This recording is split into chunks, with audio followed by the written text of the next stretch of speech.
Hi friend welcome to my YouTube channel. आपण मैंने केमती अच्छा निश्चय भल थे। मु तो जहाँ ठीक ठाक अच्छी। तो सका सका तो आमर चा पीया सरीगला। सार तो पलि गले बिल को आ मोर रोसे चलला। आ सार आसले टे मार्केट जी बैंक टे कम अच्छी तो से शीघ्र शीघ्र रोसे करदेवी। तो आज सोमवार आज तो खिया जीवन आम अरुआ खिया पियाज रसुण आमिष टोटाल बंद। तापर हूँ कौन कि आज आमर पक्ष श्राद्ध देखिए आज तो ठाकुर पूजा होता किंतु हेनी जी डेथ करगले कि भाईर पुओ भाई पुओर गोटे पिला तो राति काली आम तो कहीं जानू। तो फोन फान करदे सार भाउज फोन करदे नना को आसिक टे घी पोड़ था। ठाकुर पूजाटा हम ना तो सुधी जाइला तो घी फी पोड़ सारी आम पूजा होता किंतु एमती सब काली तो ठाकुर कत बाहर सार सार भाई भाउज आम टे आप जाइए ठाकुर पाक बुलवा सी आउ पारे ये 10 दिन पुणी स्ट्रेटली तो ठाकुर पूजा हेनी कि हेनी कि क्या जाइ भी हेनी एमती सब हो तो किसी करनी जोटा भाभी सब उल्टा पुल्टा हो जाऊँगी। तो मोर सका सका रोसे सब है।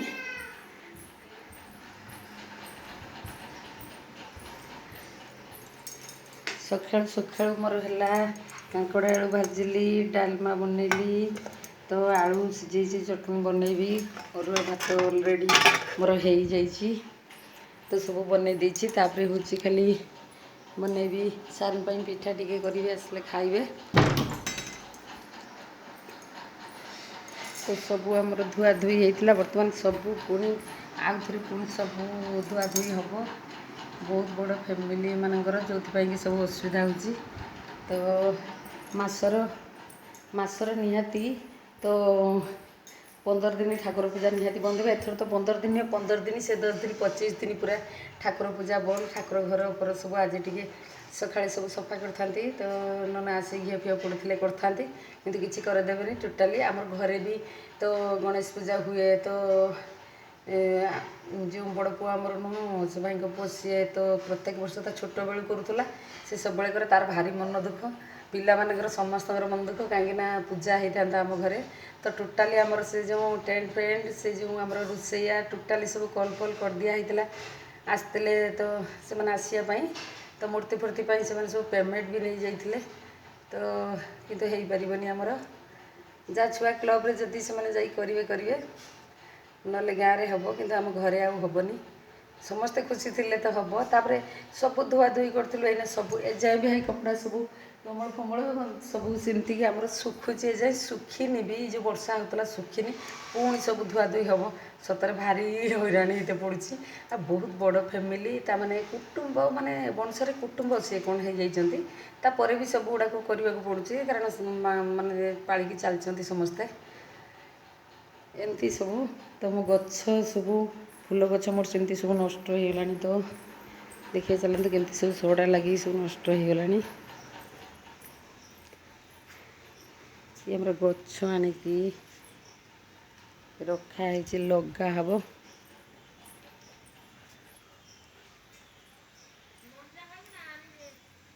कौन मंजा कौन गछ हणाई सेटा फल होता ना होता आ फल हेने हम खाई हम एमती सब वर्षा रे सब नष्ट हो जाइए मो गछ सब सब फूल केमती सड़ा पोक लगी तो सबू फूल नष्ट हो जाइए धरले एमती झाड़िले खसी पड़ी सब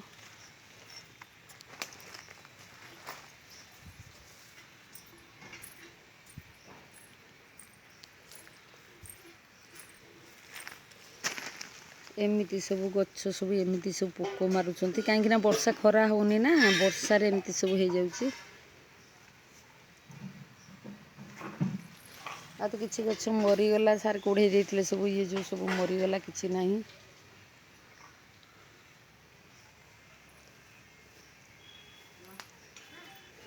फूल गछरे टोटाल फूल हुए एटा सबू नष्ट हो गलानी सेमती अग सब पोड़ी जाऊँगी।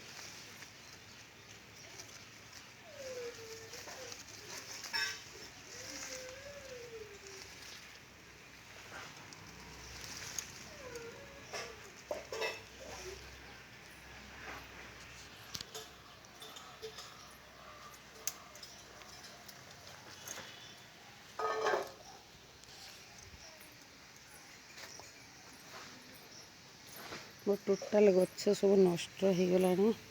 ଏଇ ଗଛଟାର ସବୁ ପତ୍ରକୁ ସବୁ ଛିଣ୍ଡେଇ ନେଉଛନ୍ତି। ତ ଏ ଭଡ଼ାରେ ରହୁଛନ୍ତି ଲୋକ, ତାଙ୍କ ପିଲାମାନେ ସବୁ ରହୁଛନ୍ତି। ଏଇ ଗଛରେ ସବୁ ପତ୍ରକୁ ସବୁ ଛିଣ୍ଡେଇ ଦେଉଛନ୍ତି।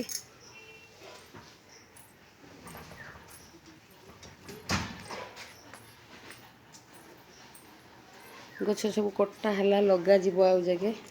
ଆର ଫୁଲ ବହୁତ ସୁନ୍ଦର ଲାଗୁଛି, ଟିକି ଟିକି ଫୁଲ ହୁଏ, ବହୁତ ବଢ଼ିଆ। ସାରଙ୍ଗ ଭାଉଜ ବାଡ଼ି ସେଠି ସଫା ହେଉଛି, ସବୁ ବାଡ଼ି ସଫା ହେଉଛି ସେପଟେ। ସେ ବାଡ଼ି ସବୁ ଅଜନ୍ତା ହେଇଥିଲା, ସବୁ ଘାସ ଫାସ ଉଠିକି ହେଇଥିଲା, ସେ ଡାଳ ହଣା ହେଲା, ସଫା ହେଲା। ସେ ଗଛ ସବୁ ଆସିଲା ଆଉ ଜାଗେ ଲାଗିବ। ଟୋଟାଲ କିଛି ଗଛ ଆଉ ନାହିଁ। ଟୋଟାଲ ମୋ ଫୁଲ ଗଛ ସବୁ ନଷ୍ଟ ହେଇଗଲାଣି। ତ ଖରା ହେଉନି, ଟୋଟାଲ ସବୁବେଳେ ବର୍ଷା ହେଉଛି, ଯେଉଁଥିପାଇଁ କି ତ ଗଛ ସବୁ ନଷ୍ଟ ହେଇଯାଉଛି। ଆଉ ନାହିଁ ସେ ପାଖରେ ସାର ବି ସବୁ ନେଇକି କୋଢ଼େଇ ଦେଲେ। ସେ ଯେଉଁ ଘର ଫର ସବୁ ଭଙ୍ଗା ହେଇଥିଲା, ସେ ସବୁ ଜିନିଷ ଗୁଡ଼ା ନେଇକି ତାରି ପାଖରେ ସବୁ କୋଢ଼େଇ ଦେଲେ। ଚିପ୍ସ ତ ବାଲି ତ ମେଣ୍ଟାଲ ଫେଣ୍ଟାଲ କ'ଣ ଏମିତି ସବୁ ନେଇକି କୋଢ଼େଇ ଦେଲେ, ଇଟା ମିଟା ସବୁ। ସେ ଅଧା ଗଛ ମୋର ନଷ୍ଟ ହେଇଗଲା।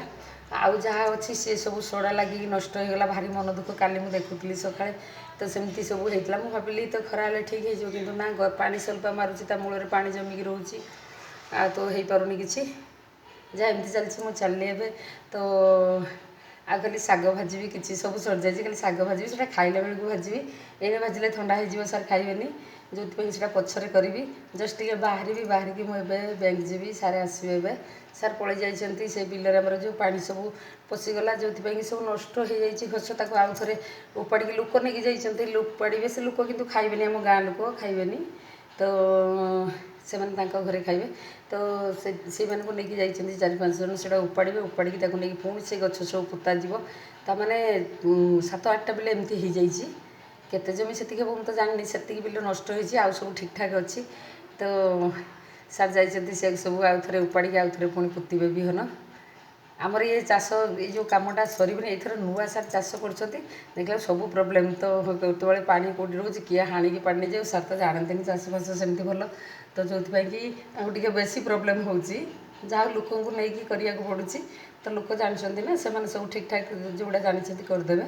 ପାଣି ପଶିଯାଇଛି, ମୁଁ ଯାଇଥିଲି ଦେଖିବାକୁ, ତ ଯାଇଥିଲି 2 ଦିନ ତଳେ ସେଠି ଦେଖିବାକୁ। ସେଇଟା ଟୋଟାଲି ବହୁତ ବଡ଼ ବିଲଟା, କିନ୍ତୁ ପୁରା ନଷ୍ଟ ହେଇଯାଇଛି, ଜମା ନାହିଁ। ତ ଗଡ଼ିଆ ଫଡ଼ିଆ ଲୋକ କରୁଛନ୍ତି, ସେ ପାଣି ସବୁ ବାହାର କରିଦେଉଛନ୍ତି, ଯେଉଁଟାକି ପଶିକି ତାର ପଟୁ ସବୁ ବାହାରି ଯାଉଛି। ଏମିତି ସବୁ ହେଉଛି। ତ ତାକୁ ଯାଉ ଠିକ୍ଠାକ୍ କରିଦେବେ। ଆଜିକାଲି 2-4 ଦିନ ଲାଗିବ ଏଇନେ, କାରଣ ସାର ବି ସବୁଆଡ଼େ ମୋର ପଡ଼ିସାରିନି, ପଡ଼ୁଛି। ତ ମୁଁ ଚାଲିଲି, ତ ବହୁତ ସାରା କାମ ଅଛି, ଟିକେ ସାରିଦେବି, ଟିକେ ନିଜେ ଟିକେ ଫ୍ରେଶ୍ ହେବି, ତାପରେ ଟିକେ ଯିବି ବ୍ୟାଙ୍କ ଯିବି। ବ୍ୟାଙ୍କରୁ ଆସିଲେ ଯାଇ ଖାଇବି।